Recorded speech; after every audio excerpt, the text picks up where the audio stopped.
सावन की पहली सोमवारी की हार्दिक शुभकामनाएं।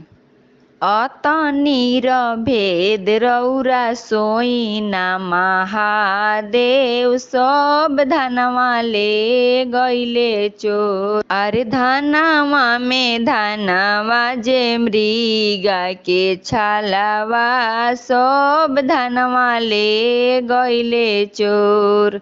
अरे धनवा में धनवा जे बिछी के कुंडलवा, सब धनवा ले गईले चोर। अतनीर भेद रौरा सोईना महादेव, सब धनवा ले गईले चोर।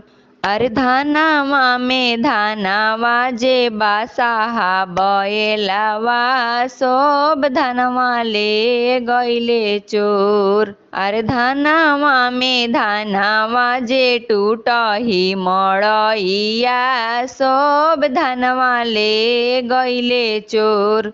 अतनीर भेद रौरा सोईना महादेव, सब धनवा ले गईले चोर। अरे धनवा में धनवा जे त्रिशूल डमरुआ, सब धनवा ले गईले चोर। अरे धनवा में धनवा जे भंगिया धतुरवा, सब धनवा ले गईले चोर। अतनीर भेद रौरा सोईना शिव जी, सब धनवा ले गईले चोर।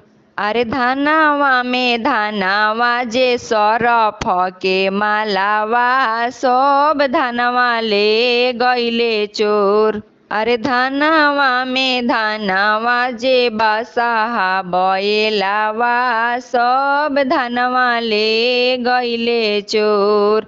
अतनीर भेद रौरा सोईना महादेव, सब धनवा ले गईले चोर। अतनीर भेद रौरा सोईना शिव जी, सब धनवा ले गईले चोर। अरे सब धनवा ले गईले चोर।